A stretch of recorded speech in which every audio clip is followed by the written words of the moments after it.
Okay, folks, apologies for the delay. We did have a few technical glitches there, the joys of Skype and the internet, but I'm delighted to say that we are now joined by Gideon Emery. Thank you very much for joining us today. Hey, thank you everyone for your patience. I'm still fiddling here trying to get a light on my face, so I'm not this strange apparition. It's okay. I'm ghostly or dark, but there we are. That's a bit better.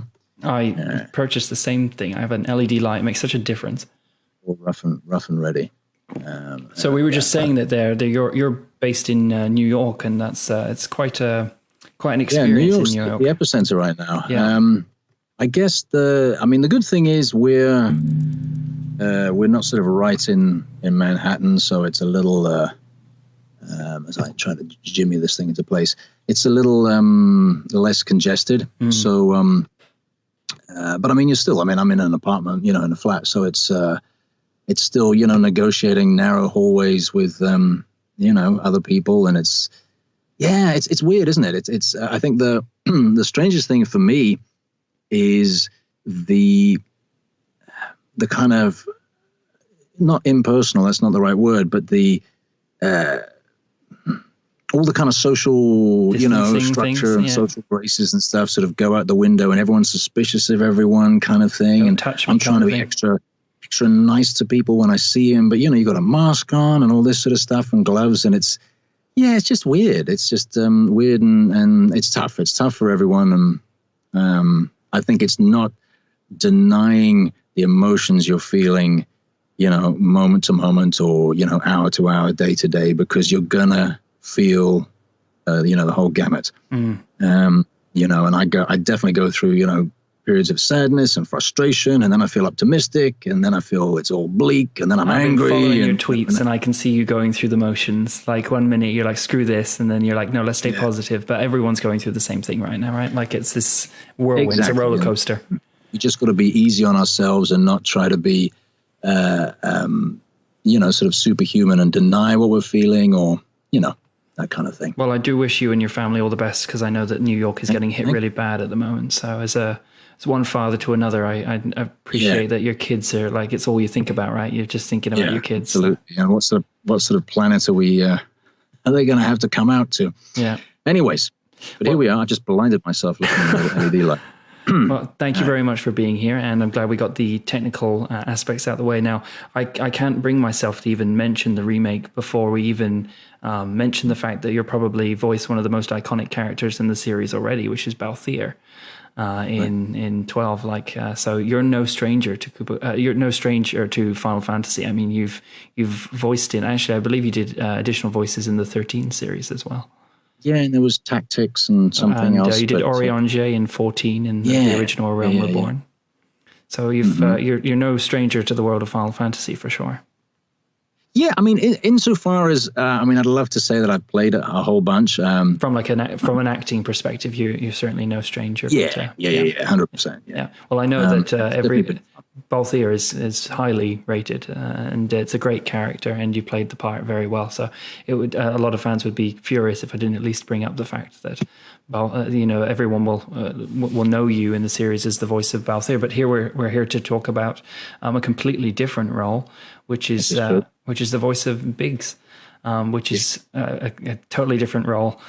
When you auditioned for this, did you know what you were going in for? Did someone come to you and say, come in for this? Because, I mean, you've worked with Square a lot. I know that, usually it's with a different studio. I'm not sure if they're using the same studios, the team that they were when they worked on the 12 project. I doubt it.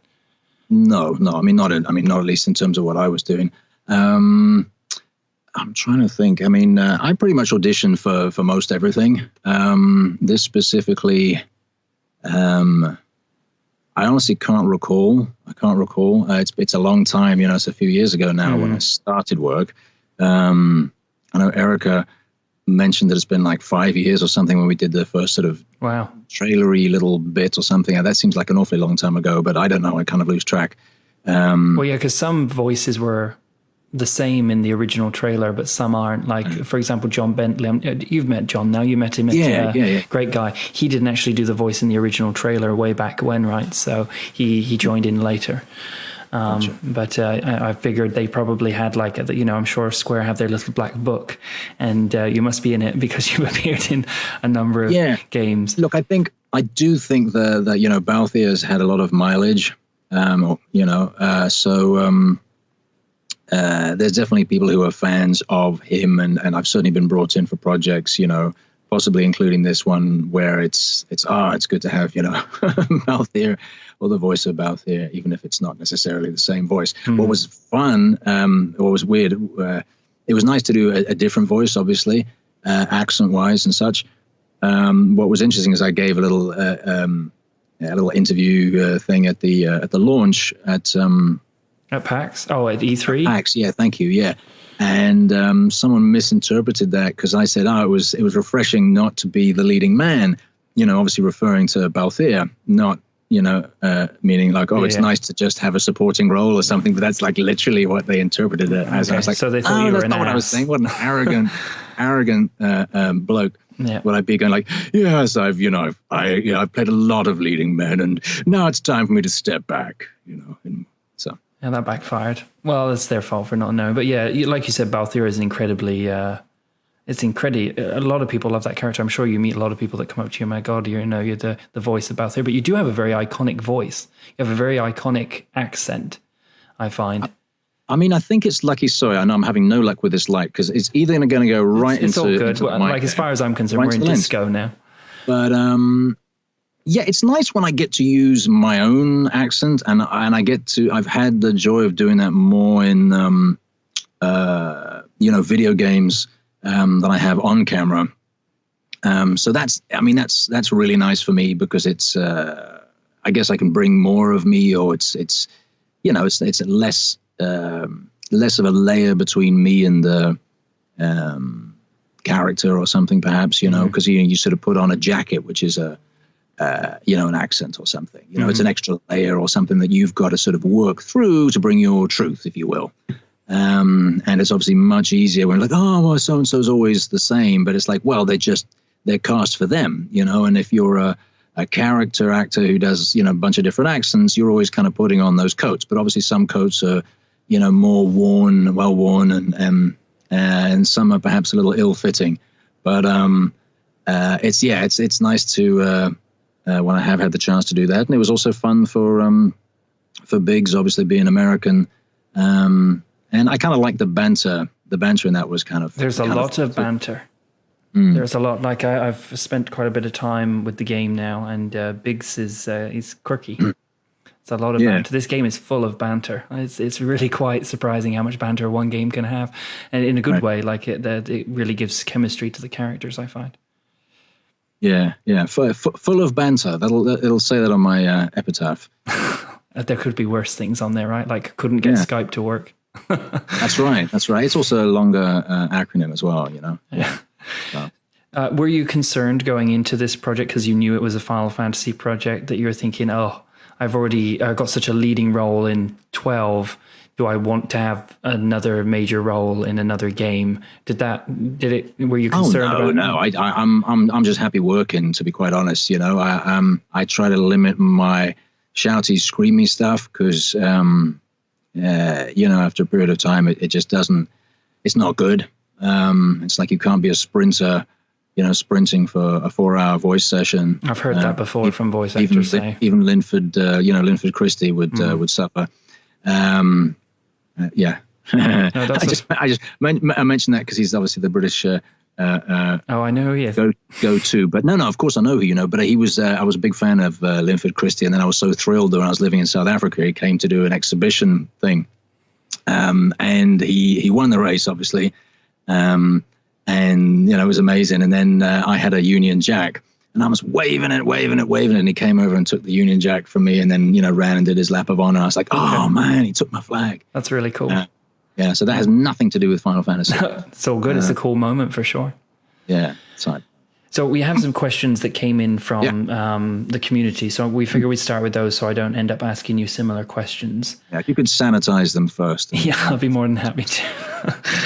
So Nikki says, I've heard from other Final Fantasy VA interviews that you don't find out what your exact role is before what the project is when you start. Did you know the role that you were going into? I know you said you can't quite recall, but do you know if you recall, if you knew the exact part? I'm pretty sure I didn't know exactly what I was going in for. That's correct. That is the norm.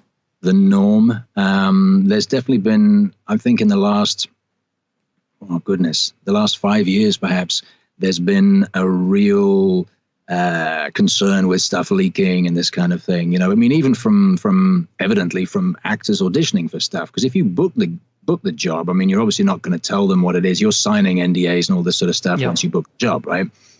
But you know, the notion that people would be you know, sort of putting spoilers online and this kind of stuff just from audition material, it just seems completely stupid. Not the notion of it, but that people would do that. It's just terrible.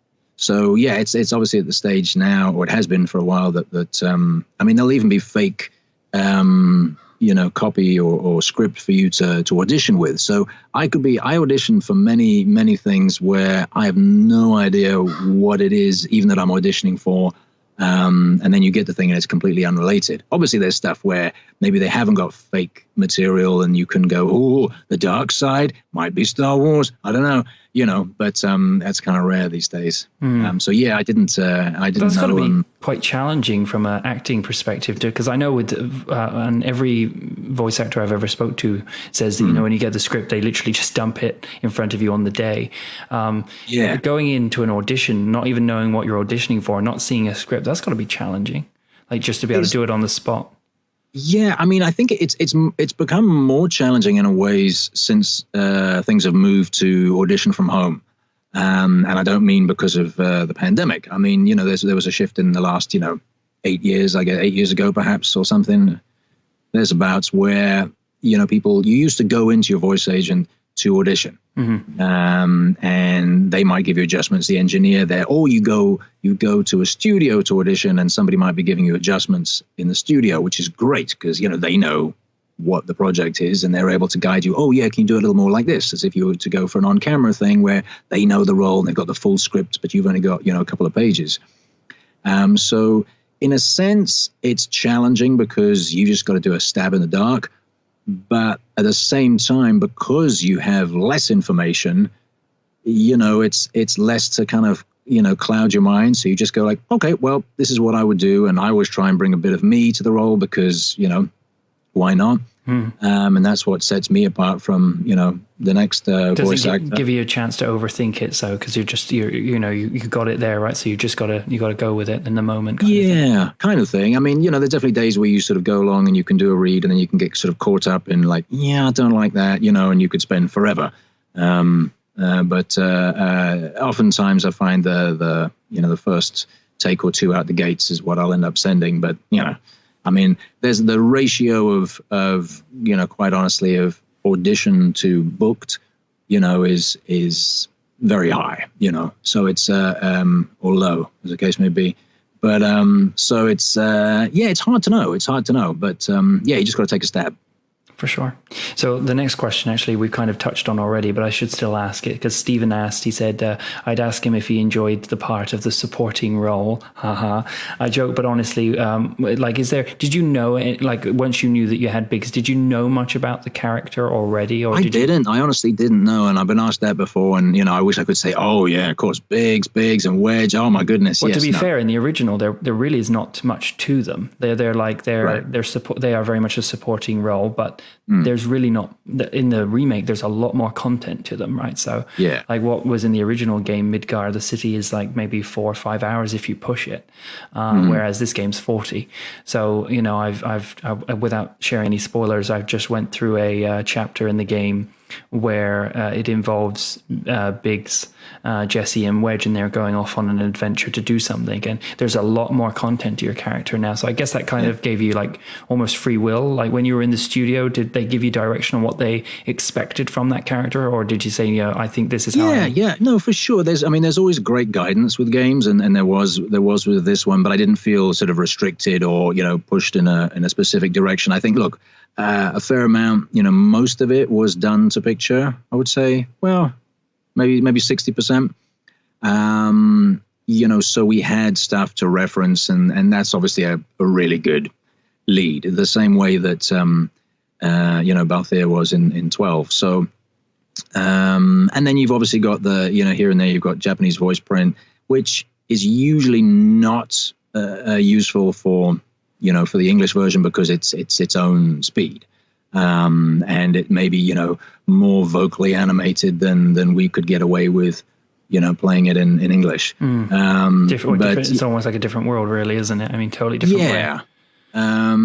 Stylistically, but yeah. That's fair. Then Mitchie says, if you had to pick one character in the Final Fantasy VII Remake Part 1 you feel that most resembles you, or you feel that you could relate to them other than Biggs, is there anyone that you feel like you'd connect to in a character sense? Jeebs, I don't think so. Are you anything like Biggs, would you say? I mean, he seems like a go-get-em kind of guy. Like he's like he's just going to go for it. He seems like the kind of guy who's like win lucky kind of guy. I mean, occasionally, I'd like to say that. I'd like to think that I was, I had the panache and also sort of borderline arrogance of a Balthier, but I'm not a sky pirate. It's only in my dreams kind of thing. So yeah, I mean, look, he's pretty active. Well, you seem pretty active. I'm not sure if you saw the compilation of squat videos that we did at the beginning. No, I didn't. I'll send it to you. Like, yours was great. You were, you're going at it. You're taking it seriously. I'll give it a go. I'll give anything a go. The rest. I kind of threw together the sort of last minute cosplay. That was good. Of Biggs at this PAX. I saw you did it at PAX. Yeah, and I was like, oh, this is hysterical. I could do this. I could totally throw this thing together. So I'm up for a challenge. A lot of people joke at the fact that the cast is so matching of the actual characters that like a real life movie could be done from the voice actors because there's so many similarities.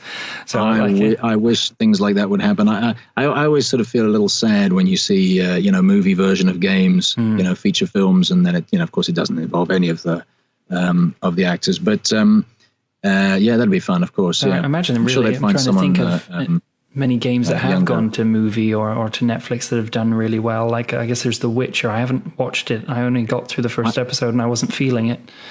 But who knows? Maybe the cosplay will turn into an actual gig. Yeah, like Assassin's Creed, But I mean, there was sort of a whole lot of nothing really happening in that, running around. Well, who knows what the future holds? Who knows? Who knows? Once we get out there. Yeah. So Tabby says, did you guys do anything weird or fun in the booth? Is there any memories in the booth where you're like, oh, that was funny or anything? No, I mean, I'd love to say that, we were all, working together and stuff. But the nature of these things is you are working on your own always. There's one game, and I've done about 150. There's one game I worked on where there were other actors. It's different for animation, Do you find it easier to have the actors with you? It's nicer for sure. I mean, it sort of it definitely makes you get a richer experience sometimes. Because we're having a spontaneous back and forth now. Obviously, if both our lines were scripted, wouldn't be so slightly less spontaneous, but it's still if you choose to give some personality in a certain place, I can bounce off that. Whereas for the most part in the booth and on a game, you're just imagining how the lines have been read, or if the other actor has preceded you in recording a certain section, they can play you in with those lines, and that's always preferable to me because then you've got something to play off. It would fun stuff. Jeepers. Did you because I mean, a lot of the actors I've spoke to for the remake have said that, it was long hours. They were recording a lot. How was that working for you? Because you are obviously on the East Coast. Did you fly to the West Coast to record that? Or I did. Initially, I was on the West Coast. It was in LA. Then I was in New York, and I had sessions in New York where we patched through.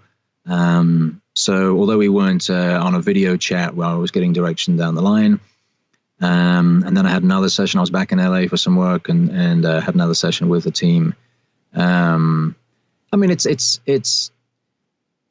nice. It's nice if you got sort of folks to interact with. But I do think, if you've got people on the horn, chatting to you, it's much the same. It's obviously nice if you can step out, at the end of each hour you've been recording and have a coffee and chat and, kind of get to know each other a little bit and discuss, where the game's headed, that sort of thing. So you kind of miss out on that a little bit by doing it remotely. Fair enough. But it's great that it is one of those mediums that can continue in the environment in which we find ourselves. Yeah. Mm.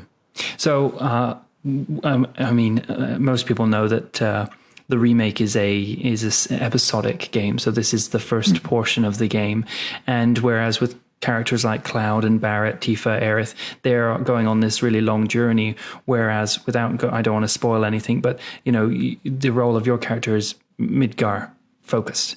And it's quite, the character in a very short period of time goes on a roller coaster of a journey. It's a very impactful game. Do you take it, like when you're reading scripts with characters that have really intense scenes and intense things are happening, do you take experiences from your own life? Do you drag that in to create the scene, or? Look, I'm always using, if I need to, I'm always using stuff that works for me. I tell you what I don't do as an actor is I don't sort of think about a moment where X, Y, Z happened. I think there's a lot of that sort of sense memory work and stuff where actors are sort of using substitution, because their character's meant to feel emotion. For me, I trust the material I have. Right. So I will believe whatever you give me because that's my job. So I don't want to have, like I was talking about, sort of the extra layer of an accent or something like that, which is an extra layer between me and, the truth of the scene, if you will. Mm. And so for me, if in the scene my character gets upset or angry or is vulnerable and gets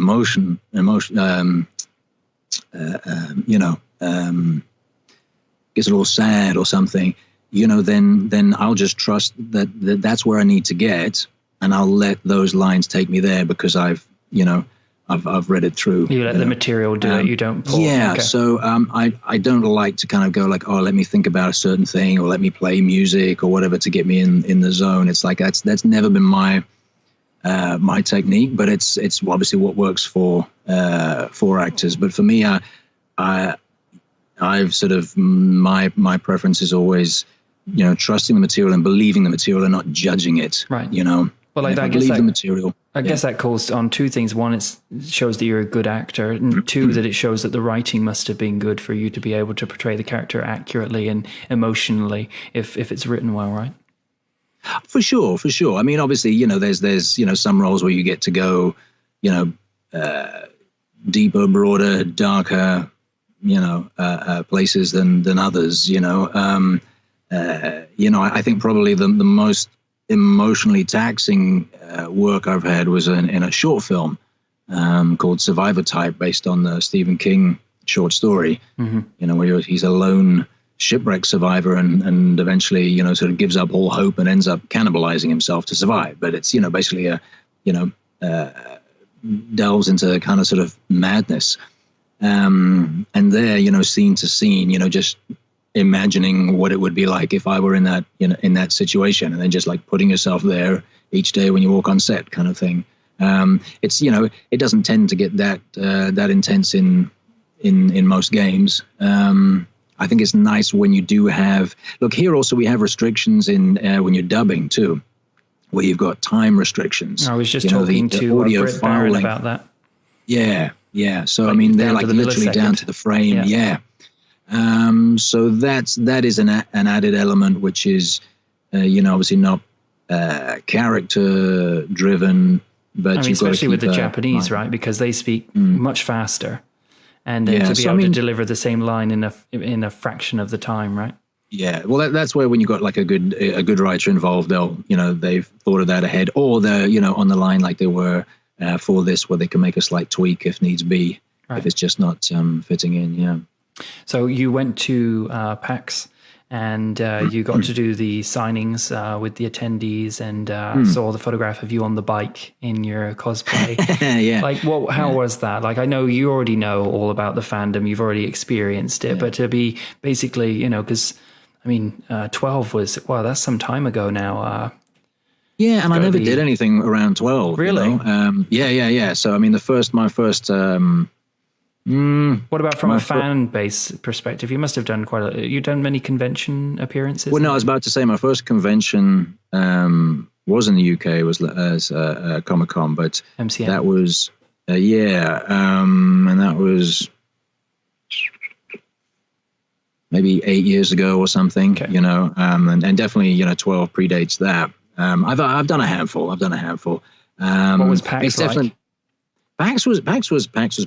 It was. I mean, that's sardines in a tin. And it's not a small space either. No. It was pretty amazing. I'm not a huge fan of crowded places. I feel like I have this sort of latent claustrophobia which kicks in. Gotcha. And I also feel kind of uncomfortable around lots of people going like, hey, which is, seems completely stupid. But I mean, I didn't, enter into this career to tell stories, and I like playing characters, not for that side. But what I find amazing about that experience at, conventions and stuff and meeting fans is it's so humbling when people come up to you and share how much of an impact, a certain role or, a game has had on their lives, I've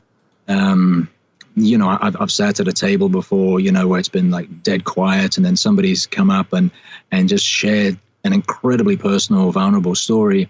In case in point, young woman came up to me and shared the fact that she used to play the original Seven with her dad, and her dad has passed away, evidently, really young, and so it's really meaningful that that she plays the remake because she can, he sort of lives on in her enjoyment of the game. So. Just to kind of share something like that, and it's well, there's a big time gap, right? Like this game came out originally in '97, I think it was. So it was something I played when I think I was maybe 11. So it was a long time ago. I'm 31 now, I think. I think I've reached that age now. I don't care. Looking back, I imagine there are a lot of people who are making these emotional connections to the game because it's not a game. It's part of their childhood, right? There's an experience that they can pull from it. So that must be quite overwhelming to be sat there and for someone to like pour out to you, right? Someone that you don't know. It's incredible. It is really, really humbling. And I think it's also especially meaningful for the game actor in me, because I do on camera as well. But the in terms of the games, you work very much in isolation, right? So it's not like you're on set working with the other actors and the directors and stuff. And there's a sense of that sort of interaction and camaraderie. It is kind of a solo thing. And then you go and and a year later the thing comes out or whatever it might be. And it's very. As much as people know some of them, the bigger voice actors in the business, it is kind of an anonymous thing in its way, and so, I don't go sort of scouring boards and forums and stuff to see what people's reactions are to things that I've worked on. I made the mistake of doing that years ago, and that's just a road to disappointment.